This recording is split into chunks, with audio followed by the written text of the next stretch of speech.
네, 감사합니다. 밴드 목리 보컬 김신의입니다.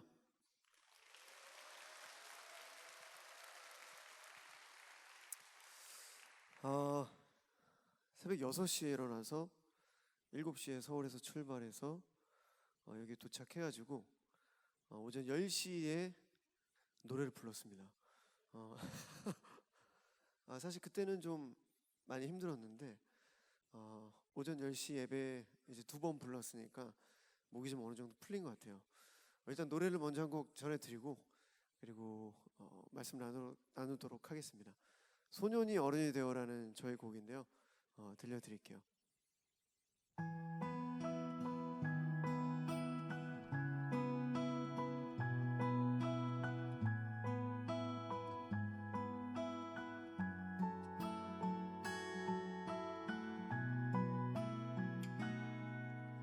소년이 어른이 되어 사람을 알아갈 때에 뜻하지 않던 많은 요구와 거친 입술들 소년이 어른이 되어 세상을 알아갈 때에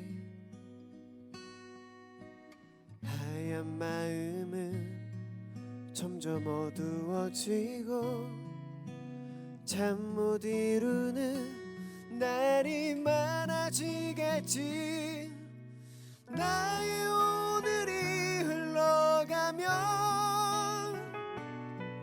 서글픈 추억들 중에 작은 조각이 되겠지. 잡을 수 없는 시간들은 떨어지는 빗방울이 사라지듯 나를 스쳐가네.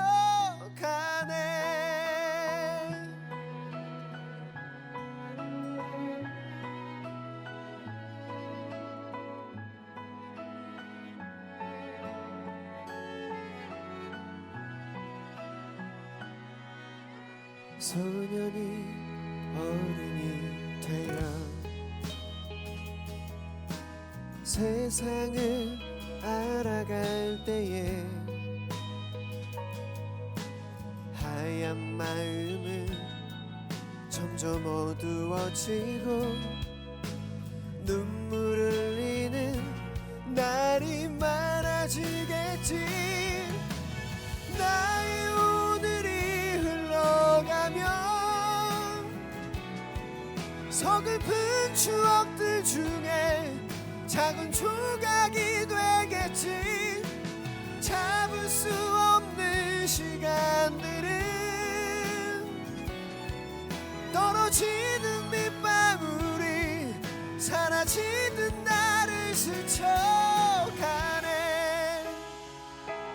미련한 나의 모습은 버릴 수만 있다면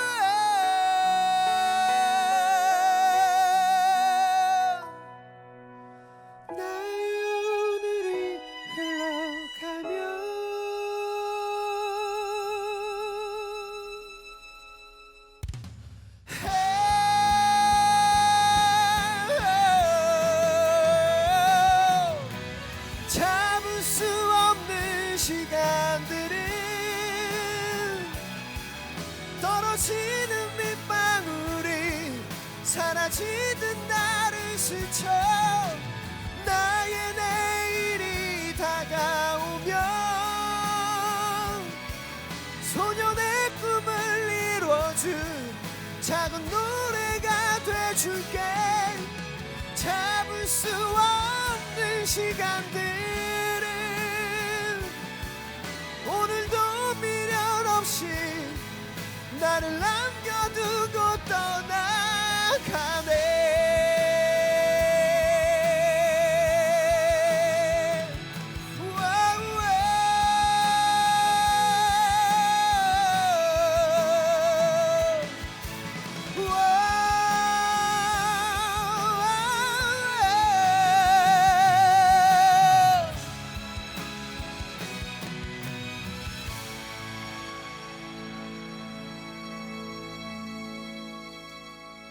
감사합니다.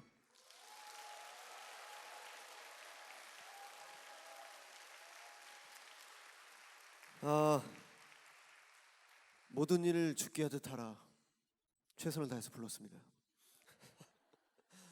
오늘 교회에 처음 나오신 분들도 계시겠죠?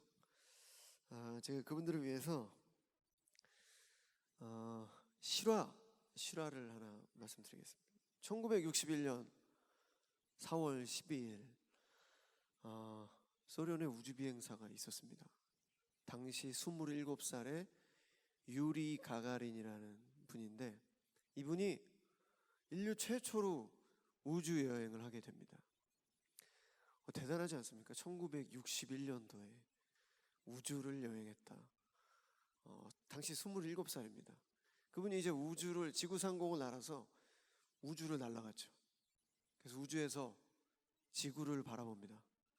그리고 그분이 지구에 이런 메시지를 보냅니다. 지구는 푸른 빛이다. 얼마나 놀라운가, 경이롭다. 제 생각에는 제가 이렇게 담담하게 얘기했지만 우주에서 인류 최초로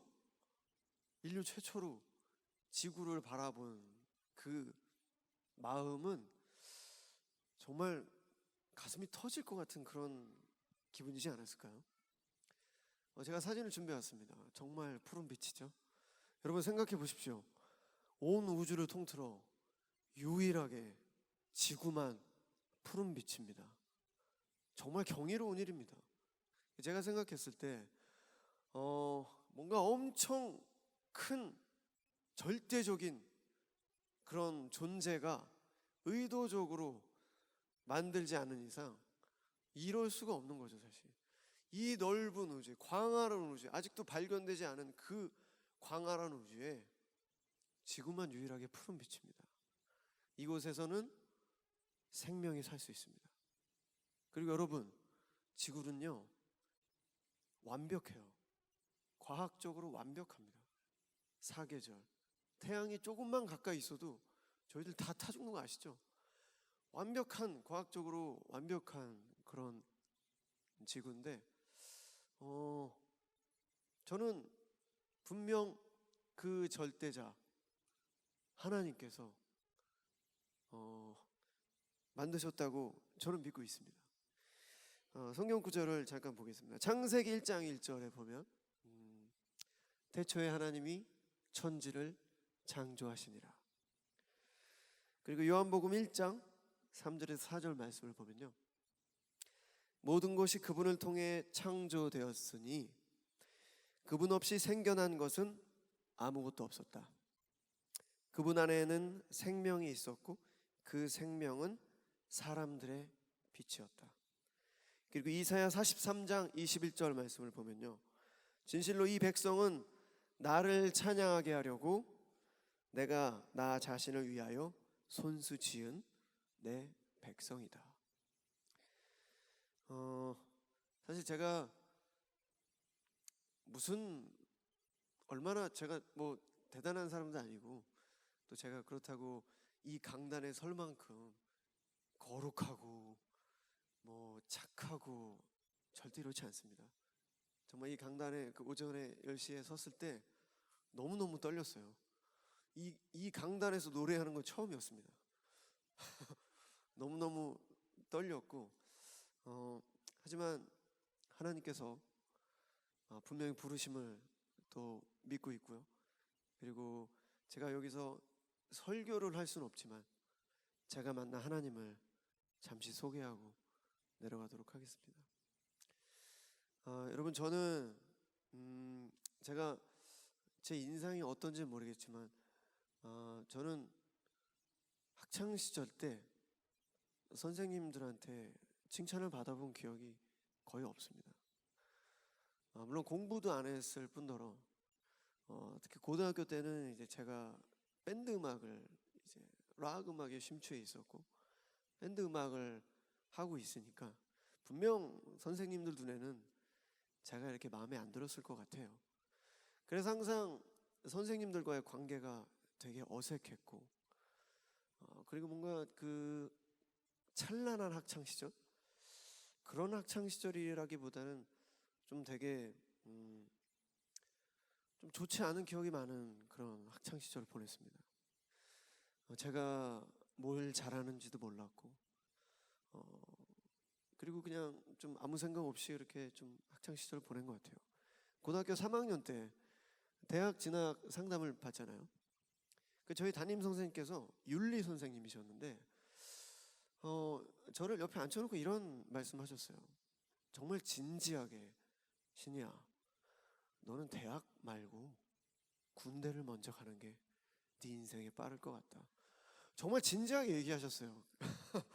그래서 저는 너무 진지하게 얘기하시니까 그런 줄 알았고, 그리고 또 당시 제가 그 군대가 되게 궁금했어요. 저는 그 진짜 총을 쏴보고 싶고 막 그런 약간 궁금증이 있어서 군대를 먼저 갔습니다.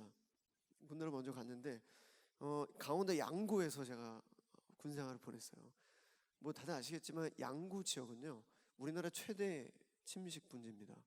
여름에 제일 덥고요, 겨울에 제일 춥습니다. 그러니까 그만큼 군 생활이 굉장히 가만히 있어도 힘든 그런 환경에서 제가 군 생활을 했는데, 또 그때 그 무장공비가 침투했던, 강릉 무장공비가 침투했던 강원도 일대, 그래서 군의 긴장이 엄청났던 그런 시기에 제가 군을 입대했습니다. 이유 없는 구타, 그리고 기합들, 굉장히 힘들었습니다. 왜냐면 사실 저는 여의도에서 자라났고 나름 되게 어떻게 보면은 좀 이렇게 곱게 자란 스타일이었어요. 근데 그런 나름 곱게 자란 아이가 강원도 양구를 가서 군의 긴장감이 가장 높을 때 군에 입대를 했으니까 그 뭔가 내 삶에 완전히 바뀌어 있는 그런 환경이 굉장히 낯설고 힘들었습니다. 유일하게 주일 교회를 가면 그때 1시간만큼은 아무도 절 건드릴 수 없습니다. 왜냐면 예배를 드리니까. 그때 뭐 대대장님도 오셔서 예배를 드리니까 예배를 잘 드렸죠. 그때가 가장 편한 시간이었습니다. 근데 그때 군종병이 저한테 굉장히 잘해줬어요. 따뜻한 말도 많이 해주고 코코아, 초코파이도 주고 마음이 막 녹아내려갑니다. 월요일부터 토요일까지 시달리다가 주일날 그 1시간 예배를 드리는 그 시간이 마음이 녹아내리는 그런 시간이었어요. 그래서 군생활을 하면서 나름 하나님을 좀 깊이 만났어요. 왜냐하면 힘드니까, 육체적으로 힘드니까, 정신적으로 힘드니까 의지할 수 있는 게 사람이 아니잖아요. 사람, 제가 어떻게 고참을 의지하겠습니까? 유일하게 그 군정병과 또 하나님을 의지했었는데, 그래서 군생활을 잘 마치고 이제 제대를 하고 나서 이제 저희 부모님께서 다니시는 여의도 침례교회를 제가 이제 출석을 하게 돼요. 출석을 했는데 이제 여의도는 좀 지역이 좁아서 다 선후배로 좀 이렇게 묶여 있거든요. 그래서 제가 고등학교 때 락 밴드를 한 거를 이제 제 후배가 알고, 그 후배는 찬양팀에서 어쿠스틱 기타를 치고 있던 친구였어요. 근데 그 후배가 저한테 오더니, 선배님, 저희 찬양팀에 일렉 기타가 없는데 선배님 오셔서 쳐주시면 너무 좋을 것 같아요. 그때 이제 한참 막 힐송, 모던 워십 그래가지고 모던 락이란 장르가 되게 그 찬양으로 많이 쓰였던 그런 시기였는데, 지금도 마찬가지지만, 그래서 제가 일렉 기타를 탁 메고 한 손에는 성경책을 들고, 그때까지 제가 담배를 피우고 있었거든요. 기타 메고 성경책 딱 들고 담배를 딱 피면서 저 교회를 걸어갔습니다. 교회를 걸어갔는데 처음에 그 찬양팀 연습에 딱 들어갔어요. 딱 들어갔는데 분위기가 뭔가 너무 좋은 거예요. 너무 따뜻한 거예요. 찬양 팀원들이 있는데, 이렇게 찬양 팀원들이 다 있었는데 제 눈에는 다 천사 같았어요. 아이들이 일단 표정이 밝아요.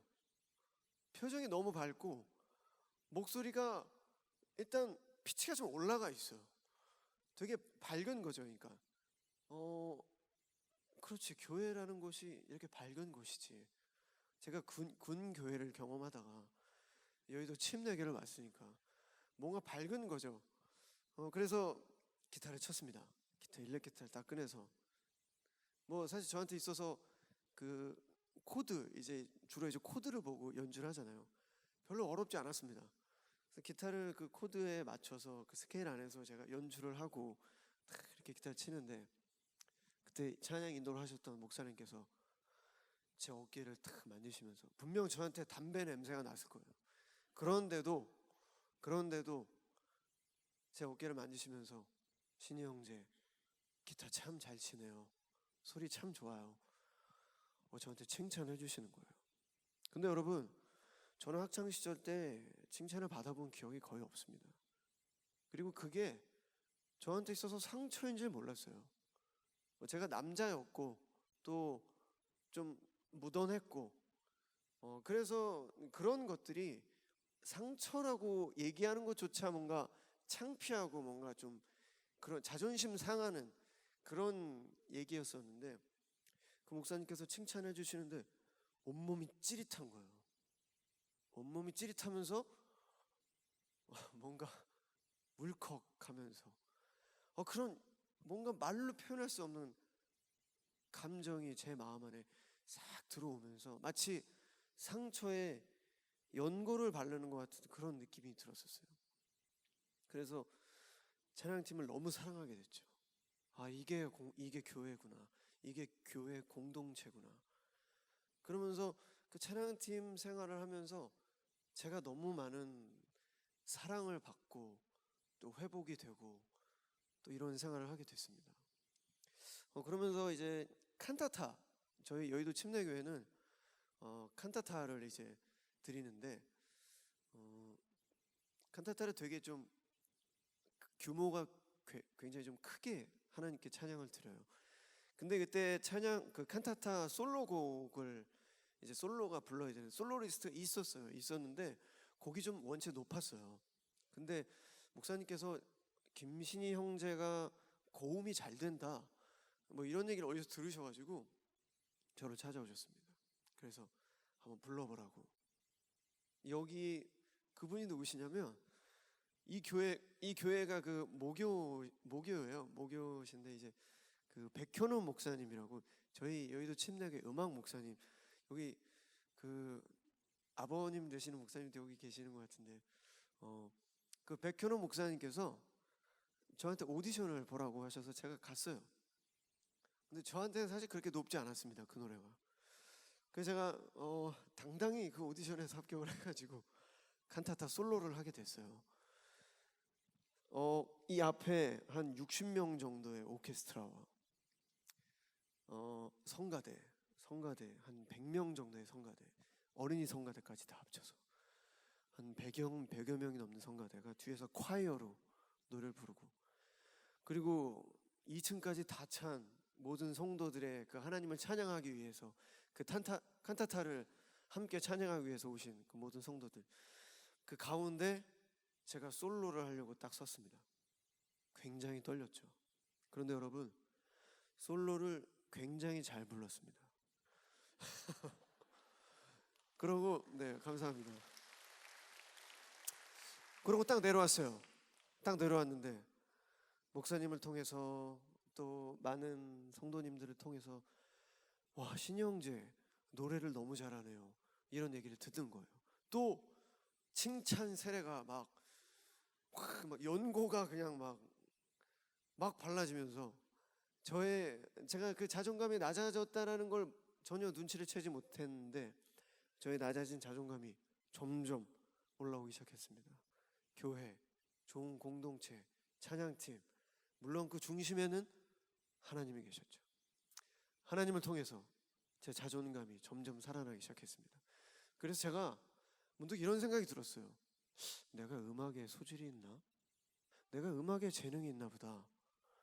왜냐하면 음악을 해서 노래를 부르고 기타를 쳐서 계속해서 칭찬을 받으니까 제가 단 한 번도 학교에서 노래를 부르고 기타를 쳐서 선생님들한테 칭찬을 받아본 적이 단 한 번도 없었습니다. 선생님들의 모든 초점은 공부 잘하는 아이였으니까. 그래서 저는 교회가 굉장히 중요하다고 생각합니다.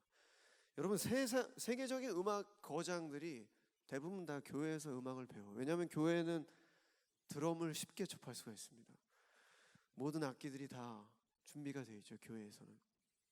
그래서 저처럼 담배를 피던 학생도 교회에서 찬양을 통해서 변화가 될 수 있습니다. 그래서 어쨌든 제가 지금은 돌아가셨지만 한기만 목사님, 원래 원로 목사님이신 한기만 목사님께 침례를 받으면서 나를 위해서 예수 그리스도가 십자가에 못 박혀 돌아가시고 다시 부활하심을 제가 온몸으로 믿고 그거를 제가 확신하게 되는 그런 시간이었습니다. 그 침례의 시간이. 그래서 제가 여러분 담배를 단칼에 끊었어요. 여러분 이게 10년이 훨씬 넘은 이야기예요. 그리고 저는요, 제가 이런 말씀 드리긴 좀 너무너무 죄송스럽지만 저는 굉장히 담배를 많이 폈습니다. 주위에 제 친구들이 말렸어요. 야, 좀 담배 좀 그만 펴. 야, 너 그러다 죽어. 이 정도로 제가 굉장히 담배를 많이 폈어요. 근데 침례를 받고 정말 신기합니다. 단칼에 끊고 지금까지 한 번도 담배를 핀 적이 없어요. 감사합니다. 그래서 어쨌든 그렇게 해서 저의 신앙생활이 이제 시작이 된 거죠. 그러면서 제가 찬양팀을 하면서 굉장히 많은 경험을 하게 됐어요. 그리고 하나님, 제가 음악에 재능이 있나 봐요. 하나님, 저 음악을 하고 싶습니다. 저희 아버지가 사업가셨어요. 지금은 은퇴하셨지만 굉장히 현실적인 분이셨어요. 제가 음악을 한다라는 건, 그리고 사실 저희 아버님 세대 때 음악을 한다라는 건 딴따라 나이트에서 연주하고 뭐 이런 굉장히 배고픈 직업, 그렇게 알고 계셨기 때문에 제가 음악을 한다라는 건 저희 아버지한테 있어서는 굉장히 좀 이해할 수 없는 그런 거였죠. 그래서 제가 음악을 한다 그랬을 때 제 기타도 막 부시고 막 그랬었어요.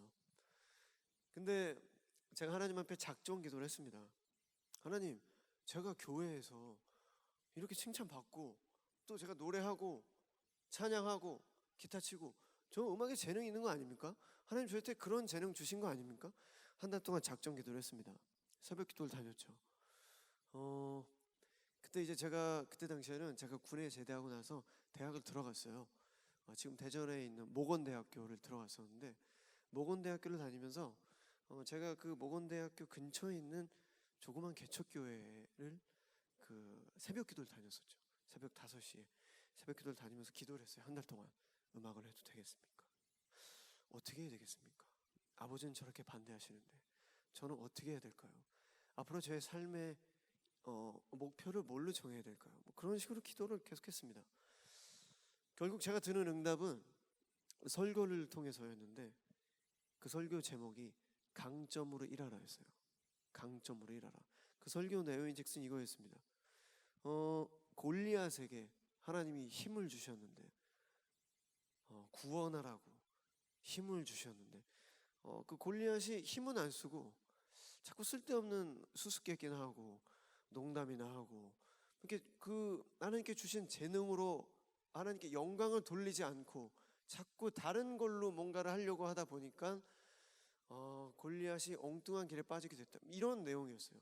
그러면서 모든 사람에게 하나님께서 달란트와 재능을 주셨는데 그 재능을 빨리 캐치하고 그 재능을 훈련해라, 그 재능을 단련시키고 열심히 해라, 그런 설교였어요. 내용이. 제가 음악이다, 하나님 저 그런 음악 하겠습니다. 그래서 제가 모건대학교를 자퇴를 하고 서울에 올라가서 그때부터 음악 공부를 시작했어요. 저희 아버지가 이런 얘기를 하셨죠. 오케이, 딱 1년만 줄게. 1년만 해라. 1년만 시커먼 음악 해라. 근데 사실 자식을 이기는 부모가 어디 있겠습니까? 저는 근데 정말 음악을 열심히 했습니다. 정말 열심히 연습했어요. 정말 열심히 노래하고 곡 쓰고 기타 치고 정말 열심히 했습니다. 그래서 제가 밴드 목리를 만들었어요. 근데 여러분 잘 모르시겠지만 저는 어떻게 보면은 인디 밴드예요. 인디 밴드는 뭔가 메이저 회사에서 기획적으로 만들어서 돈을 투자해서 만들어낸 그런 가수가 아니고 그냥 음악이 좋아서 만난 젊은이들이 홍대 작은 클럽에서 시작하는 그런 음악을 하는 밴드예요.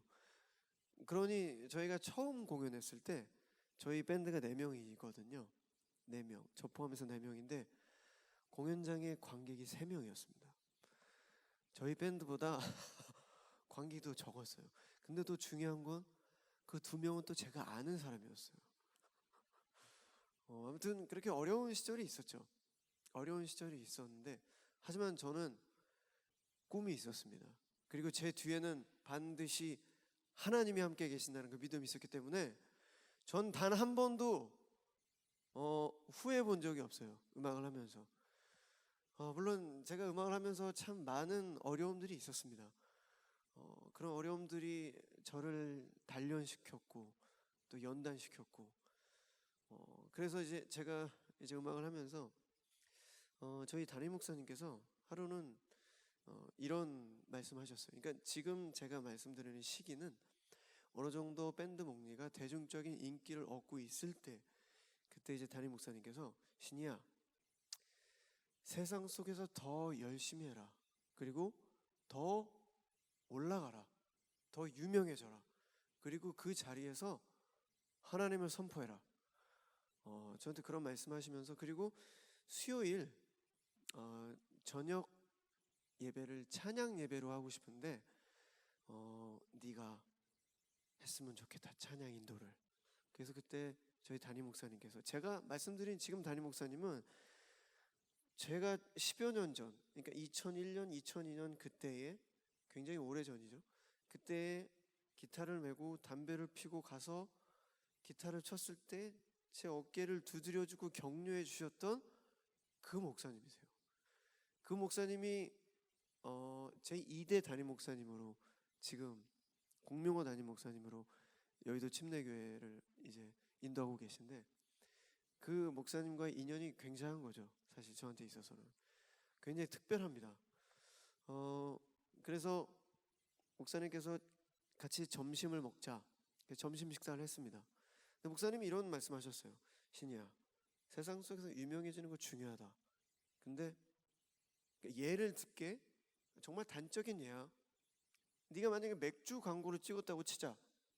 근데 맥주 광고는 버스에도 붙고 술집에도 붙고 여러 곳곳에 붙고 있는데 네가 맥주를 정말 시원하게 마시고 있는 그런 장면이 딱 사진으로 포스터가 붙고 버스에서 막 돌아다녀. 근데 너는 강단에 서서 찬양 인도를 하고 있는 거야. 그건 정말 안 어울리지 않겠니? 예를 드신 거죠. 그래서 목사님 알겠습니다. 그런 것들은 제가 조심하도록 하겠습니다. 집을 갔습니다. 저녁을 먹고 있는데 그날 당일에 있었던 일이에요. 근데 저녁에 저희 회사에서 전화가 왔어요. 저희 매니저가 굉장히 상기된 말투로 신이야, 흑맥주에서 광고가 들어왔어. 당일 있었던 일입니다.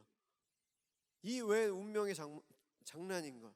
흑맥주에서 광고가 들어왔고 밴드의 역동적인 모습을 찍고 싶대. 개런티가 무려 수천만 원이야. 플러스 알파. 신이야, 빨리 날짜 잡자. 제가 전화를 딱 받고 있을 때 형 5분만 시간을 줘. 전화를 딱 끊었습니다. 어떡하지? 어떻게 해야 되지? 와, 정말 그 순간에 굉장히 많은 갈등을 했어요. 근데 만약에 제가 낮에 담임 목사님을 안 만났으면 저는 했었을 것 같아요. 근데 여러분 생각해 보십시오.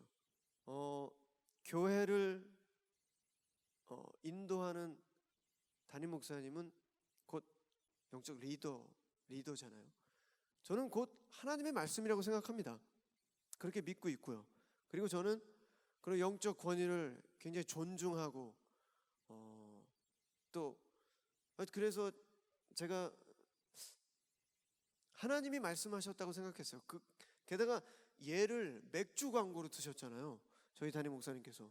이거는 담임 목사님도 우연히 모르겠어요. 하나님의 계시가 있었는지 모르겠지만 아무튼 그래서 제가 5분도 채 걸리지 않았습니다. 사실 전화를 걸었어요. 형, 나 술 광고 못 찍어. 그리고 앞으로 어떠한 술에 관련된 광고도 찍지 않을 거야. 그래서 저희 매니저가 이런 얘기를 했습니다. 굉장히 황당한 거죠. 신이야, 너 뭐 되냐? 뭐 돼? 뭔데 네가 이걸 거절해? 아무튼 형 나 못해. 전화를 딱 끊었어요. 그리고 제가 담임 목사님한테 문자를 보냈습니다. 목사님, 정말로 신기합니다. 정말 이게 웬 운명의 장난입니까? 맥주 광고에서 전화가 왔습니다. 하지만 목사님 거절했어요. 그렇게 문자를 보내는데 담임 목사님께서 이런 문자를 보내주셨습니다. 신이야, 하나님의 능력을 수천만 원에 제한하지 말아라. 그 뒤로 정말 좋은 일들이 많이 생겼었습니다. 저에게 좋은 기회가 왔었고, 또 그 수천만 원 이상의 좋은 사람들을 만나고, 또 지금껏 제가 이렇게 잘 걸어왔습니다. 여러분, 제가 아까 오전 예배 때는 제가 말씀을 안 드렸는데, 사실 저에게는 굉장히 그 음악을 하면서 굉장히 좀 약점이 하나 있었어요. 그 약점이 뭐였냐면, 아까 제가 우리 담임 목사님과 이렇게 간식 먹으면서 좀 얘기를 나누는데, 담임 목사님께서도 이 강단에 서실 때 아직도 떨리신다는 얘기를 하시더라고요. 40년을 이 강단에 섰는데 아직도 나는 떨린다, 이렇게 말씀하셨는데, 여러분, 저도 굉장히 큰 약점이 하나 있었습니다. 제가 음악을 하면서 첫 방송이 잡혔어요. 첫 방송. 인디밴드가 첫 방송을 나간다는 건 굉장히 드문 일이거든요. 그래서 제가 방송을 초대를 받아서 방송 앞에 딱 섰는데 카메라가 엄청 많은 거예요. 담당 PD가 있고, 또 막 뒤에 막 그 뭔가 자연스럽지 않은 거 있잖아요. 뭔가 연출을 해야 되는 거. 공연장은 막 관객들과 이렇게 소통하면서 그 가운데 이제 뭔가 긴장이 풀리고 뭔가 이렇게 소통이 되면서 노래를 해야 되는데, 방송은 큐가 딱 떨어지면은 최고의 컨디션으로 노래를 불러야 돼요. 근데 제가 첫 방송에 너무너무 긴장을 한 나머지 노래를 말도 안 되게 부르고 내려왔어요. 정말 말도 안 되게 부르고 내려왔어요. 다시 불러야 되는데 다시 부를 수 있는 용기가 없는 거예요. 그리고 여러분, 성대도 근육이에요. 그래서 긴장이 되면 이 성대가 붙어야 고음이 나오는데, 이게 붙질 않으니까 고음은커녕 저음도 제대로 못 내는 상태에서 제가 노래를 부르고 내려온 거예요. 그래서 그 담당 PD도 쟤 뭐야? 쟤 누가 불렀어? 그리고 내려왔는데 저희 매니저도, 야 신이야, 너 뭐 한 거야? 저는 그냥 아무 생각 없이 내려왔습니다. 내려와서 난 끝이다. 내 음악 인생은 끝인가 보다. 그냥 그러고 너무너무 큰 트라우마가 제 마음 안에 크게 자리 잡혔습니다. 그래서 근데 그 다음부터 방송이 또 계속 이렇게 조금씩 잡힐 때마다 너무너무 괴로운 거예요. 너무너무 괴롭고 도망가고 싶고. 여러분 모르시죠? 정말 여러분 모르실 거예요. 수많은 사람들 앞에서 단 그 4분의, 길어봐야 4분 5분의 그 노래하는 그 시간이 저한테 있어서 40년 50년처럼 힘든 시간이었습니다. 근데 어느 날 사실 제가 노래를 잘한다고는 이렇게 소문이 나 있었어요. 그냥 밴드 사이에서. 근데 나는 가수다라는 프로그램, MBC에서는 나는 가수다라는 프로그램에서 그때 처음에 이제 YB 윈도우 밴드가 나와서 굉장히 잘 해줬었어요. 그리고 그 다음 시즌에 자우림이 나와서 굉장히 잘했습니다. 그 다음 시즌이 국카스테에 나와서 또 엄청 나는 가수다에서 이슈가 됐습니다. 그러고 나서 제작진들이 밴드의 계보를 계속 이어가야 되는데 계속 찾고 있었던 거죠. 김신이가 노래 잘한대, 밴드 목리가 노래 잘한대, 야 걔 불러. 나는 가수다 제작진과 제가 만났는데, 김신희 씨 잘 부탁드립니다. 지금 밴드 계보가 잘 내려왔고 목리가 그 뒤를 이어야 됩니다. 근데 저도 무슨 깡인지 모르겠는데 방송에 들어오면 전 피하진 않았어요. 왜냐면 그냥 그것까지 피하면 제가 그냥 너무 쓸모없는 사람처럼 될 것 같은 생각이 들어서 나는 가수다를 딱 준비하는데 막 이 두려움, 그리고 여러분 나는 가수다는 여러분 아시겠지만 그거는 가수들을 긴장시키는 무대예요. 앞에 처음에는 가사도 없었어요. 원래 이제 가수들이 가사를 틀리지 말라고 프롬프트에 가사를 띄워주는데 그 방송은 첫 시즌에 가사도 없었어요. 그래서 JK 김동욱 형님은 가사를 틀려서 탈락이 된 가수를 긴장시키는 프로그램이었어요. 근데 그 방송에 이제 제가 나가야 되는 거죠. 그리고 저는 나름 인지도가 굉장히 없었던 그런 팀인 거예요. 그래서 제가 그 방송을 나갔는데 여러분 그 기운을, 그 공기를 참 지금 상상하기도 했습니다. 다 그 청중 평가단이 그래 한번 노래 불러봐. 근데 저랑 같이 승부를 했던 분들이 박정현, 막 이런 뭐 스위스로우, 또 노래 막 하동균, 노래를 엄청 노래를 엄청 잘하는 사람들이 다 모여 있는데 제가 딱 섰습니다. 저희 밴드들도 긴장하고 저도 긴장하고 카메라 딱 돌아가는데 아니나 다를까 성대가 붙질 않는 거예요.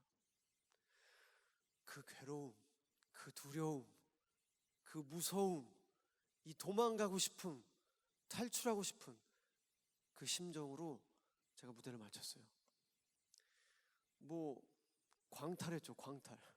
광탈이 이제 빛처럼 빠르게 뭐 탈락한다, 그런 이런 얘기인데, 그래서 제가 방송 무대 때마다 여러분 제가 정신과를 다녔어요. 정신과를 다녀서 선생님 어떻게 해야 돼요? 저 이거 어떻게 해야 되죠? 저 정말 도망가고 싶은데 이거 어떻게 되죠? 처방을 받아서 약을 먹고, 또 나는 가수다 다음에 또 복면가왕이 섭외가 들어온 거예요. 그것도 경연 프로그램. 약을 또 먹고, 약을 원래 한 봉지 먹어야 되는데 한 두세 봉지 먹은 것 같아요.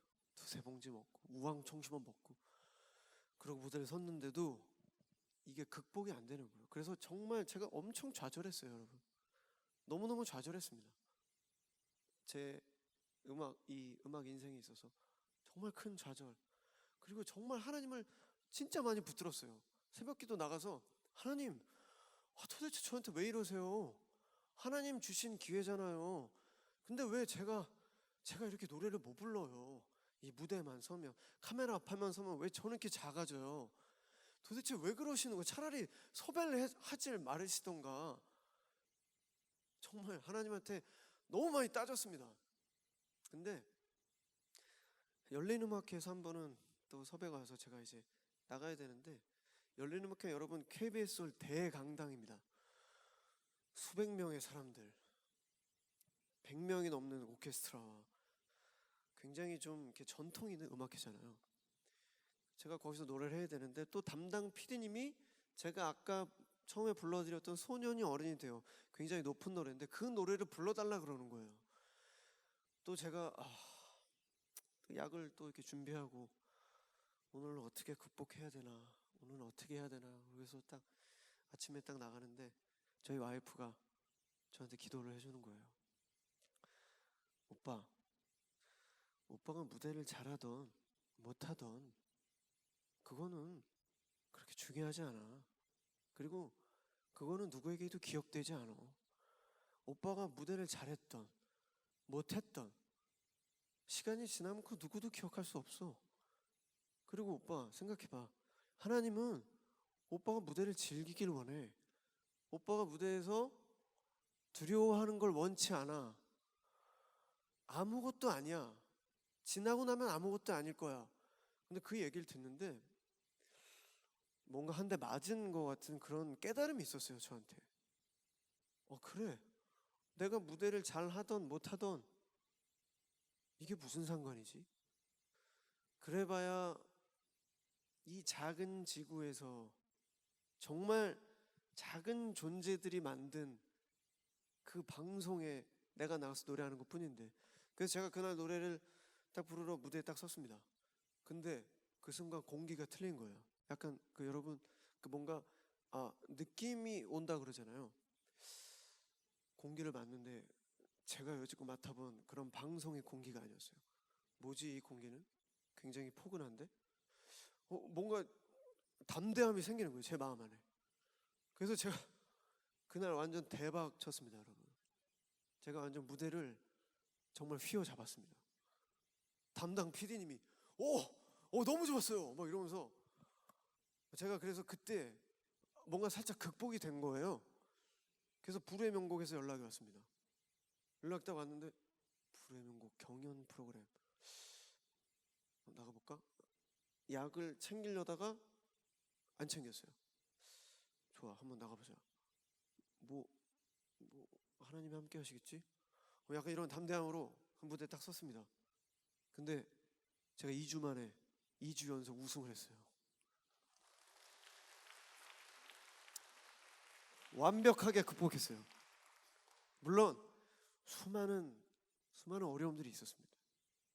그래서 제가 좀 시간을 많이 썼는데, 제가 정말 여러분께 드리고 싶은 얘기는 뭐냐면요, 여러분, 여러분의 삶, 저도 나름 음악하면서 힘든 시기가 많이 있었습니다. 정말 지나고 보면 아무것도 아니다. 지나고 보면 아무것도 아니다. 뭐 제가 불후의 명곡에서 우승을 했던 못했던 아무도 기억하지 않아요. 중요한 거는 하나님과 어떠한 관계로 있느냐가 정말 중요한 것 같아요. 무대에 섰을 때 하나님을 찬양하겠습니다라는 마음인지, 아니면 내가 세상 사람들을 찬양하는 마음인지, 거기서부터 벌써 이제 무대를 대하는 태도가 갈리는 거죠. 크리스찬들은 하나님을 보고 있다면 두려울 게 없으니까. 아까도 제가 서두에도 말씀드렸지만, 이인 온 우주 만물을 창조하시고 운행하시는 분이라면 우리가 두려워할 게 무엇이 있겠습니까? 그리고 여러분, 칭찬해 주십시오. 칭찬. 여러분들의 작은 칭찬 한마디가 분명 어떤 사람에게 있어서는 상처가 치유되고 자존감 회복되는 결정적인 역할을 할 수 있는 바로 그런 순간일 수 있습니다. 그리고 여러분, 칭찬이 필요하십니까? 하나님이 여러분을 칭찬하십니다. 그리고 여러분, 오늘 교회 처음 나오신 분들도 계실 텐데, 신앙생활은 정말 건강한 교회에서 해야 됩니다. 정말 건강한 교회. 제가 우리 담임 목사님을 뵐 때 처음에 오전에 만나서 이렇게 목사님과 이렇게 얘기를 하는데, 뭔가 건강함이 밀려오는 거예요. 목사님의 그 호탕함과 뭔가 그런 뭐라 그럴까, 하나님으로부터 오는 그 용기와 담대함이 이게 느껴졌어요, 저한테. 그리고 저는 성도들과 함께 스트레칭하는 목사님을 오늘 처음 뵀습니다. 건강한 거죠. 건강한 육체여야, 건강한 정신, 건강한 육체여야지 하나님의 말씀을 들을 수 있는 거 아니겠습니까? 아무튼 오늘 너무너무 만나서 반갑고 감사드리고요. 마지막으로 제가 찬양 한 곡 전해드리고 저는 물러가도록 하겠습니다. 언제든 최선을 다해서 저도 노래하고 또 하나님을 전하는 사람이 되겠습니다. 여러분, 어떤 목사님께서 이런 말씀 저한테 하셨어요. 신영재, 사람이 한번 태어나서 하나님을 위해서 살다 죽는 거, 그거 얼마나 멋진 일입니까? 그런 멋진 일 하는 저와 여러분 되길 바라겠습니다.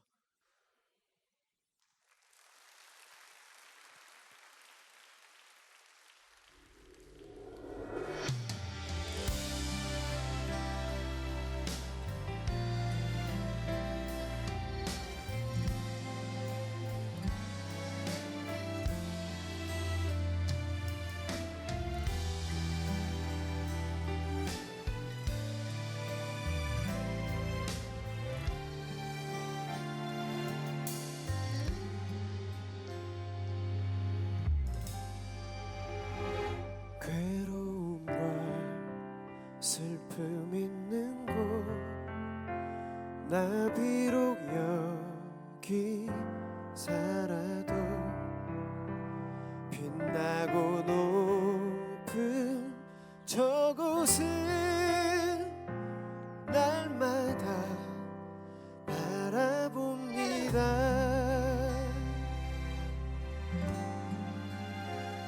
괴로움과 슬픔 있는 곳 나 비록 여기 살아도 빛나고 높은 저곳은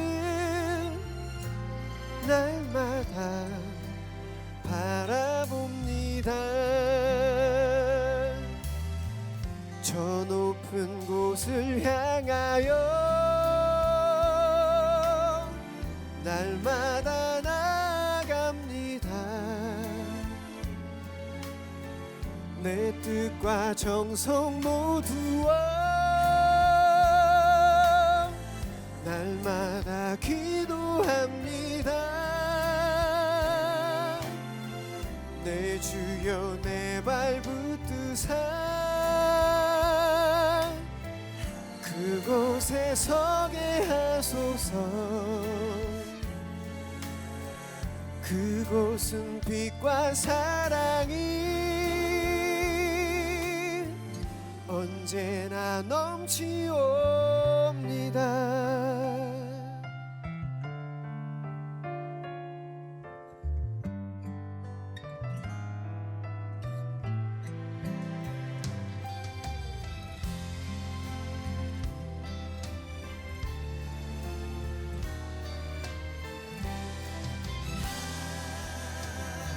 저 높은 곳을 향하여 날마다 나아갑니다. 내 뜻과 정성 모두와 날마다 기도합니다. 내 주여 내 발 붙드사 그곳에 서게 하소서. 그곳은 빛과 사랑이 언제나 넘치옵니다. 저 높은 곳을 향하여 날마다 나아갑니다. 내 뜻과 정성 모두와 날마다 기도합니다. 내 주여 내 발 붙드사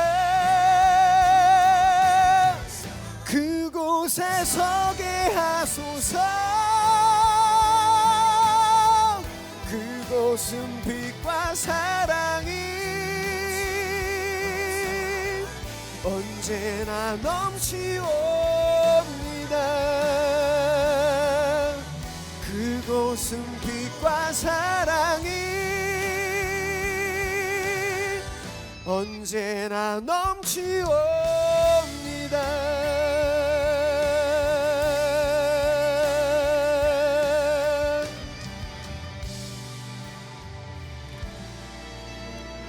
감사합니다.